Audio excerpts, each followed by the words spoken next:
Si tu n'as jamais fait ta propre pâte à dents, aujourd'hui, c'est le début d'une grande aventure. C'est tellement simple. Tout ce que ça te prend, c'est ces ingrédients-là. Donc, de l'argile. Moi, ce que j'ai aujourd'hui, c'est de la verte. Mais tu pourrais aussi en utiliser de la blanche ou mélanger les deux sans problème. Ça va te prendre du bicarbonate de soude, certaines huiles essentielles et de la glycérine.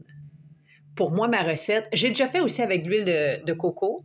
J'aime beaucoup avec la glycérine, ça donne un effet, une texture assez smooth, lisse, onctueuse. Donc, la glycérine, les huiles essentielles. Donc, les huiles essentielles qui sont bonnes pour tes dents, l'huile d'origan, c'est vraiment the best. C'est un antiseptique tellement puissant, tellement powerful que je te mets au défi d'enlever même toutes tes caries avec ça. Mais non, c'est vrai. Fais tes recherches, tu vas voir, c'est vraiment le fun, les beaux avantages de l'huile d'orégano. Donc, t'en mets pas gros parce que ça goûte vraiment fort, ça l'arrache, comme on dit. Et puis, des huiles essentielles, soit de citron que tu peux mettre, du tea tree que tu peux mettre, antiseptique aussi, et l'huile d'orange douce. En fait, ça, c'est ma préférée. Tu pourrais aussi mettre de l'huile de bergamote. Je te conseille fortement d'avoir des huiles essentielles organiques, quoique il y a certains endroits où on n'a pas le droit de nommer que c'est organique, mais quand tu vois que c'est fait local, que c'est fait avec des ingrédients locaux, aussi, on le voit même dans certaines compagnies américaines, ils ont le droit de marquer que c'est organique, mais canadiennes, je ne suis pas tellement sûre. Mais si tu es aware, si tu es à l'aise avec tout ça, tu pourrais demander à des artisans qui sont près de chez toi. Voilà. Et du bicarbonate de soude. Bon, là, j'ai une histoire à te raconter parce que le bicarbonate de soude, il y a un mythe là-dessus et moi-même, j'entretenais ce mythe. C'est-à-dire que le bicarbonate de soude, il faut faire attention parce qu'il y en a qui contiennent de l'aluminium. Et donc, c'est faux. En faisant ma recherche, grâce à mon ex-mari Lee, hi Lee, il est toujours en train de me demander, ben là, ce que tu dis, ce que tu avances là, c'est quoi ta source? Ça vient d'où? Ça me frustre.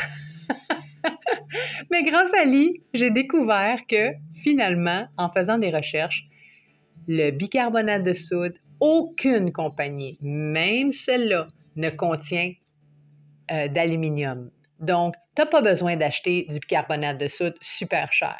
Tu peux acheter celui-là en spécial, pas de problème. La chose à laquelle il faut faire attention, c'est la poudre à pâte, donc le baking powder. Il y a certaines compagnies qui mettent de l'aluminium. C'est en fait dans la poudre à pâte que tu risquerais de trouver de l'aluminium. Voilà ma petite parenthèse. Ce que tu auras besoin aussi pour mélanger, c'est d'un plat et d'une cuillère. Donc, moi, j'aime beaucoup travailler avec la terre cuite ou de la porcelaine, des trucs comme ça, et une cuillère en bois. C'est suggéré quand tu travailles avec de l'argile, de travailler avec des ustensiles en bois.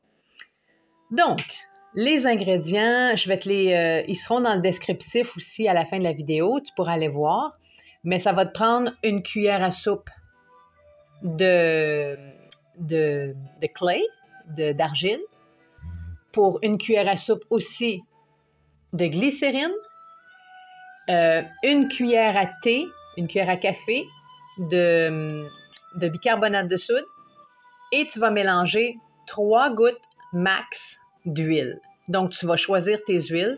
Je te suggère fortement, comme je te disais tantôt, de ne mettre qu'une seule petite goutte d'orégano parce que tu vas voir, ça chauffe la bouche. J'ai essayé ce matin, celle que tu vois en ce moment ici.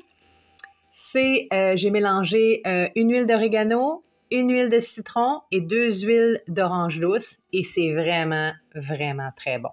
Bon, pas à l'avaler, évidemment, tu te brosses les dents avec, mais c'est frais, puis en même temps, on sent l'orégano, mais pas trop. Alors voilà, la recette va être marquée dans le descriptif. Et puis, je te conseille aussi d'avoir un petit pot en vitre. Tu sais, les petits pots de crème, tu les recycles. Et puis, ça fait vraiment des beaux cadeaux à offrir. Merci, bonne journée!